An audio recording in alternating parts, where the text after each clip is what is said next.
Bem-vindos a mais um Deep Dive. Hoje mergulhamos no Apocalipse, capítulo 11. Um capítulo denso, cheio de simbolismo. Exatamente.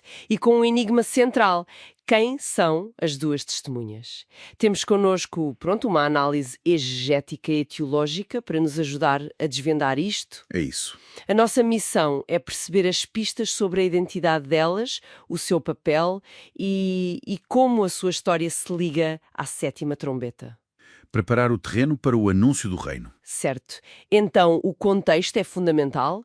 A visão começa com João a medir o templo de Deus. O altar, os adoradores.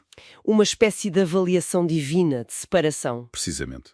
Medir para proteger, para definir o que é sagrado. Mas, curiosamente, o pátio exterior, esse é deixado fora. Sim, diz que é entregue aos gentios, às nações. Exato. E por um período específico, 42 meses, que são 1260 dias. E é exatamente esse o tempo que dura o ministério das duas testemunhas, certo? Corretíssimo. Elas surgem nesse período a profetizar vestidas de saco. Que simboliza luto, arrependimento. E vêm com poderes bem impressionantes.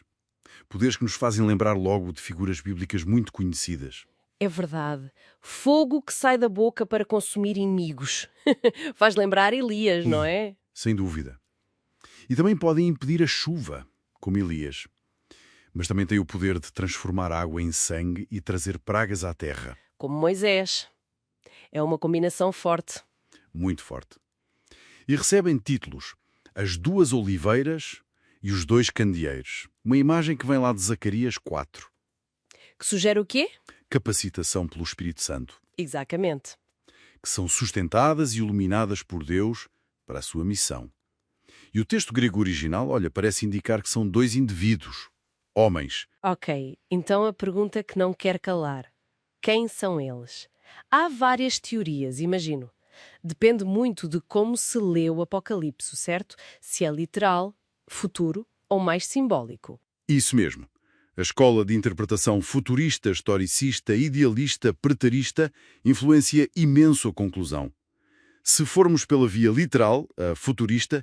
Que vê isto como eventos ainda por acontecer, com pessoas reais. Exato. Aí, a dupla Moisés e Elias tem muitos argumentos a favor. Os poderes batem certo, como vimos. E representam a lei e os profetas. Sim, os pilares do Antigo Testamento. E até apareceram juntos com Jesus na Transfiguração. É uma ligação bastante sugestiva. Mas há aquela questão de Hebreus 9:27 que diz que as pessoas morrem uma só vez. E Elias tecnicamente não morreu. Bem, essa objeção é levantada. Mas quem defende esta visão argumenta que houve exceções, como Lázaro, que morreu 2 vezes. O que a regra se aplica ao padrão geral da humanidade. Entendo. E há outra dupla literal que também se fala, não é? Enoque e Elias. Sim, Enoque e Elias. A força desta teoria é que são as duas únicas pessoas na Bíblia que, segundo o registro, não passaram pela morte física. Foram arrebatadas. Então, o regresso deles para morrer cumpriria Hebreus 9.27 de forma mais direta, talvez. Exatamente. Essa visão até era popular na Igreja primitiva. Tertuliano, Hipólito mencionaram-na. Claro que há sempre a possibilidade de serem 2 profetas desconhecidos. Simplesmente 2 crentes fiéis capacitados por Deus para aquele momento específico. Por que não? O texto não os nomeia, afinal. Mas e se sairmos do literal, as interpretações simbólicas? Aí entramos noutro campo. As visões historicistas ou idealista tendem a ver as testemunhas não como indivíduos, mas como representações. De quê, por exemplo? Bem, há quem veja nelas o Antigo e o Novo Testamento, as Escrituras como testemunhas fiéis de Deus ao longo da história. Adventistas, por exemplo, ou até Lloyd Jones, defenderam algo nesta linha. As Escrituras como testemunhas? Interessante. Outra visão comum, especialmente em círculos reformados, é que representam a Igreja, a própria comunidade de crentes no seu papel de testemunha fiel, muitas vezes sofredora, no mundo. O número 2 reforçaria a necessidade de testemunho válido, como na lei judaica. A Igreja militante. Faz sentido. E ainda outra possibilidade, que simbolizem a lei e o Evangelho, o coração da mensagem divina que a Igreja proclama. Parece que, independentemente da identidade exata, a função e o padrão da história delas é que é central. E é uma história dramática. Sem dúvida. O ministério delas é poderoso, mas diz que atormenta os habitantes da terra, que rejeitam Deus. E quando termina o seu testemunho, São mortas? sim, pela besta que sobe do abismo. Uma figura que representa as forças organizadas do mal contra Deus.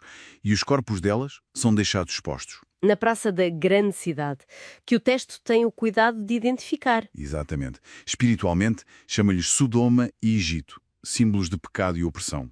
Mas geograficamente, Jerusalém, onde o Senhor delas também foi crucificado. É uma ironia muito forte. fortíssima. E o mundo celebra a morte delas. Trocam presentes. Um alívio por receberem livros daquele testemunho incómodo. Mas a história não acaba aí, pois não? De modo nenhum, passados 3 dias e meio, o Espírito de vida de Deus entra nelas. E elas levantam-se. E sobem ao céu numa nuvem, à vista dos inimigos. Exatamente. É um padrão claro.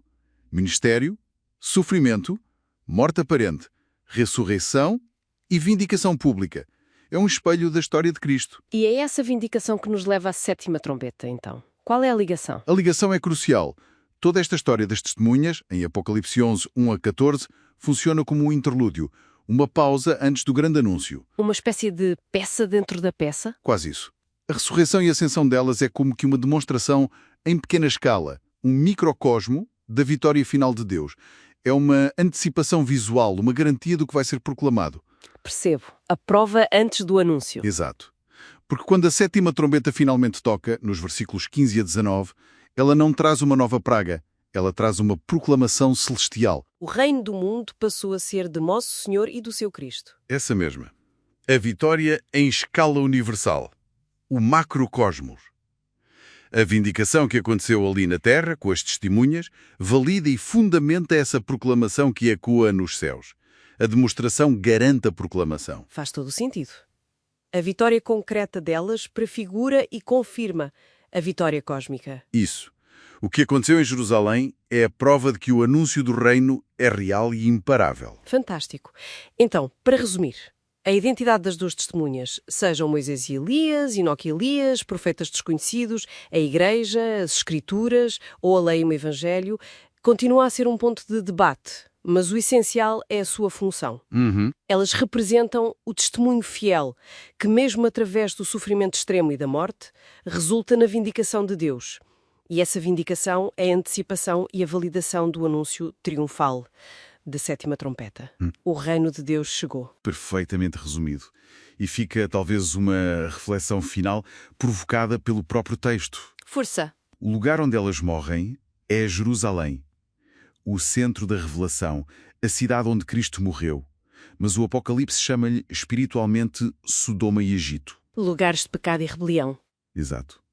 O que é que isto nos pode sugerir sobre como os lugares que receberam a maior luz espiritual podem por vezes tornar-se os focos da mais intensa resistência à mensagem de Deus ao longo da história? É algo para pensar. Uma provocação poderosa. Fica no ar. Muito obrigada por esta análise tão clara. Obrigado, eu.